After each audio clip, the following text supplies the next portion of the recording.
It's a fact of life that every one of us has bad days every so often throughout our lives.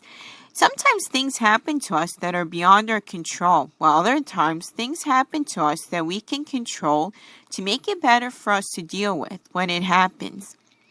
But if we see things differently, the bad days that we have are not as bad as we initially see them. The book that I'm going to be reviewing today is a classic book that focuses on the main character having a bad day. The book that I'm going to be reviewing today is called Alexander and the Terrible, Horrible, No Good, Very Bad Day.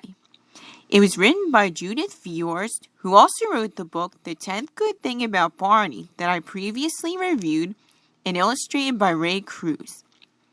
The story begins with a boy named Alexander, who serves as our narrator, waking up one morning.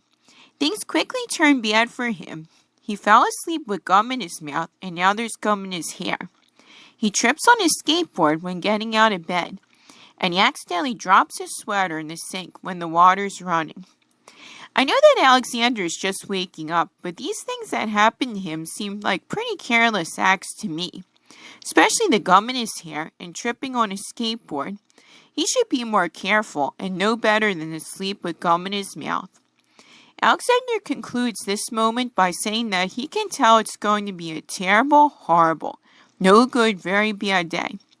Get used to hearing Alexander say the book's title. He'll be saying this a lot throughout the story. At breakfast, Alexander's two older brothers, Anthony and Nick, find prizes in their cereal boxes, and Alexander finds nothing but cereal in his cereal box.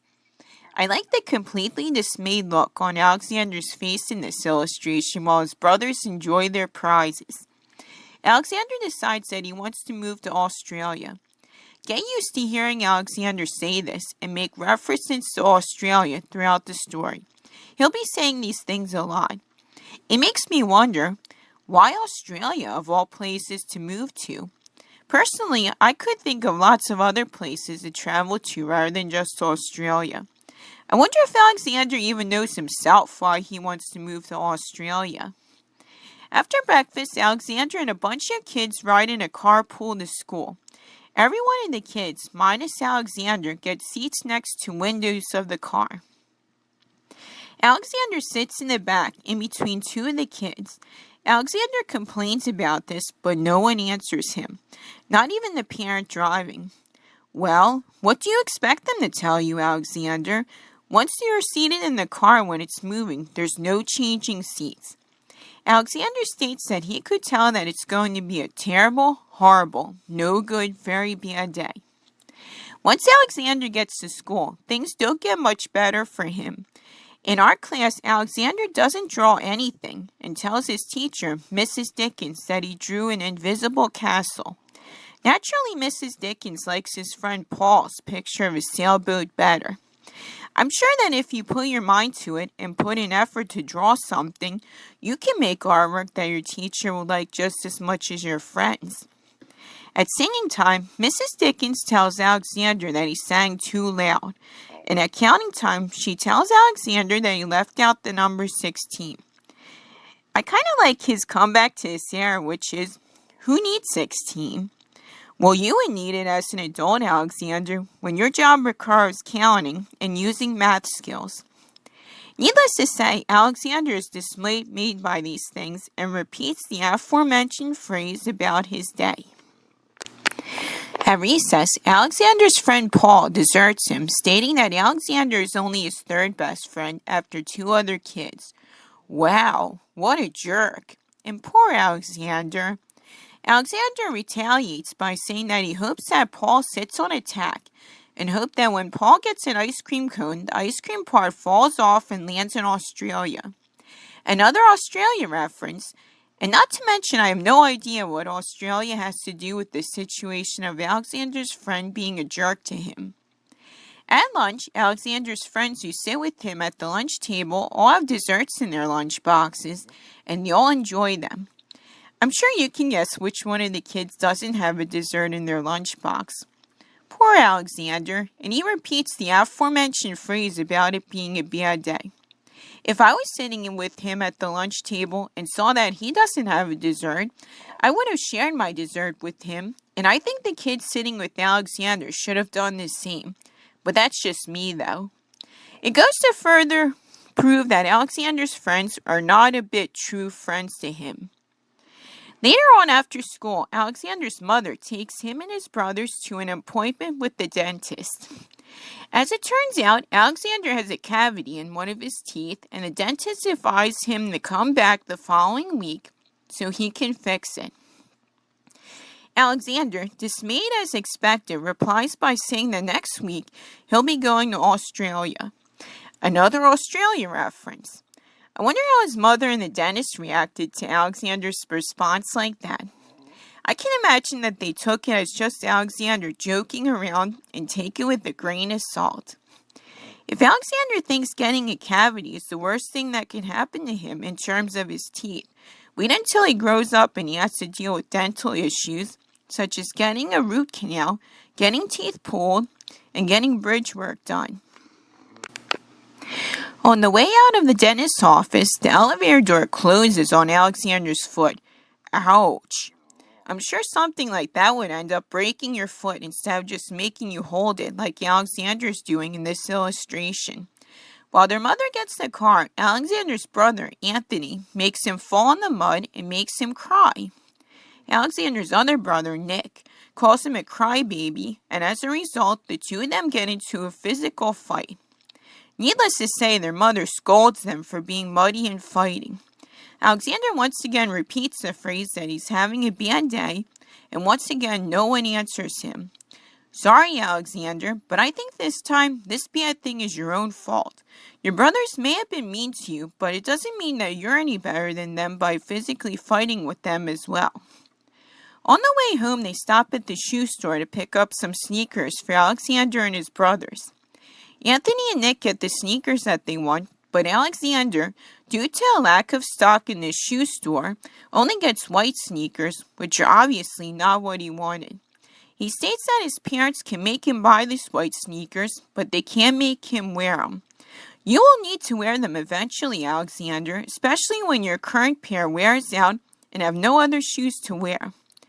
Also, I think this is a case where you can't always get what you want, and sometimes you have to settle for less, like in this case.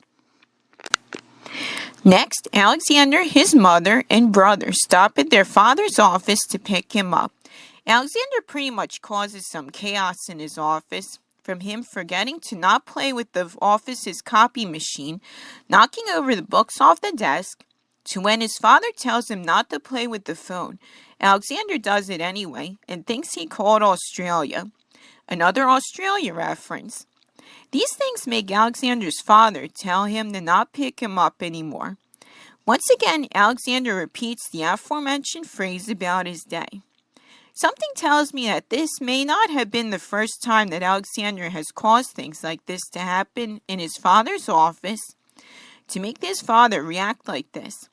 Also, is one of Alexander's brothers eating an ice cream cone in this illustration in their father's office? Because that's what it looks like. The rest of Alexander's day goes as follows. Alexander's family has lima beans for dinner, which he hates. The family watches kissing on TV, which he also hates. Alexander's bathwater is too hot. He gets soap in his eyes. He loses his marble down the drain. And he has to wear his railroad train pajamas, which he hates. I wonder what's so wrong with railroad train pajamas anyway. His brother Nick takes back the pillow he said that Alexander could keep. He bites his tongue. His nightlight's light bulb burns out, and the family's pet cat wants to sleep with one of his brothers instead of him. Talk about a nonstop litany of complaints, huh? Alexander's mother tells him that everyone has terrible, horrible, no good, very bad days, even in Australia. Closing with another Australia reference, and it's clear that having bad days is just part of life, and Alexander has to deal with that. We are left with Alexander falling asleep with another dismayed look on his face. The end. My final thoughts on this book. This book certainly lives up to its title, I'll tell you that. In fact, I would say at times this book lives up to its title too well. What I mean by this is that throughout the book, I have found that Alexander was constantly emphasizing how bad his day is every time something bad happens to him. I can understand that the author wanted to teach the target audience of young school-age children on how bad days work. But for adults like myself, being told how bad Alexander's day is after each and every time something bad happens can get old and tiresome after a few times. Honestly, when I look back at all the things that happened to Alexander, I think there are a few things that could make you empathize with him, but most of the things are like, I don't think they're as big as a deal as Alexander makes them out to be. For example, I could emphasize with Alexander when his best friend Paul deserted him, and when he doesn't have a dessert in his lunchbox while all the other kids are enjoying their sweets. Some things that happen are beyond his control, such as the shoe store not having the shoes that Alexander wanted, and when there is no prize in the cereal box. Other things that happen, I feel, could have been easily prevented. Bathwater too hot? Well, just mix in some cool water to make it more comfortable. Kissing on TV? Well, don't watch it and find something else to do. Alexander also should have known better than to fool around in his father's office and make the messes he made as well. From a kid's perspective, I can see how things like this happening can make them feel very dismayed like Alexander did. But from an adult's perspective, these things don't seem like they're really a big deal, much to think about. It's worth noting that this story was so successful that it spawned 2 sequel books. Alexander, who used to be rich last Sunday, and Alexander, who's not, do you hear me? I mean it, going to move. An animated musical adaptation from a series called HBO Family Musicals, and even a theatrical film. I may review the 2 sequel books in the future. I have seen the animated musical adaptation of the story, and it's fantastic. And from what little I've seen from the theatrical film, it's not very good in my opinion. What do I think of the illustrations in this book? I would say that they are very well done.